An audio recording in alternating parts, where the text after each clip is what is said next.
اے کملی میں لپٹنے والے،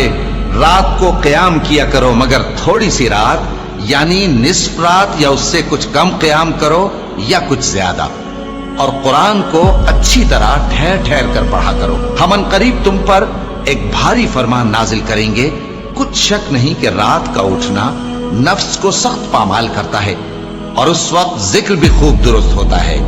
دن کے وقت تو تمہیں اور بہت سے شغل ہوتے ہیں، تو اپنے پروردگار کے نام کا ذکر کرو اور ہر طرف سے بے تعلق ہو کر اسی کی طرف متوجہ ہو جاؤ۔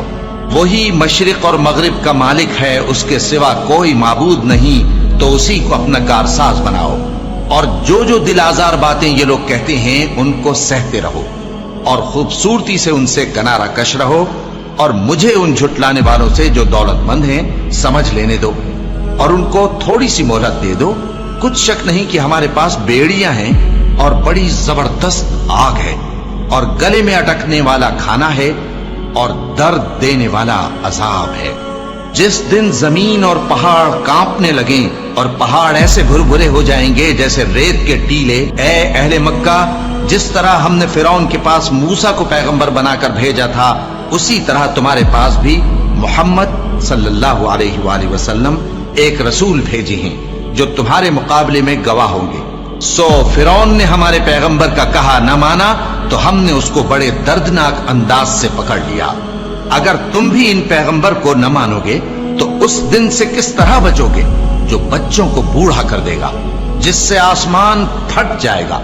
یہ اس کا وعدہ پورا ہو کر رہے گا۔ یہ قرآن تو نصیحت ہے، سو جو چاہے اپنے پروردگار تک پہنچنے کا راستہ اختیار کر لے۔ تمہارا پروردگار خوب جانتا ہے کہ تم اور تمہارے ساتھ کے لوگ کبھی 2/3 رات کے قریب اور کبھی آدھی رات اور کبھی تہائی رات قیام کیا کرتے ہو،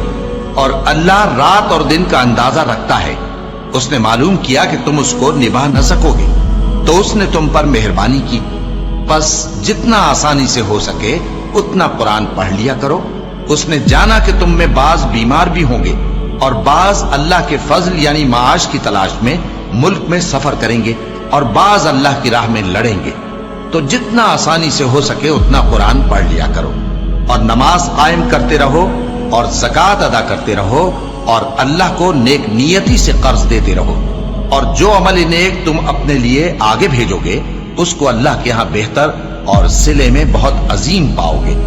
اور اللہ سے بخشش مانگتے رہو، بے شک اللہ بخشنے والا ہے، مہربان ہے۔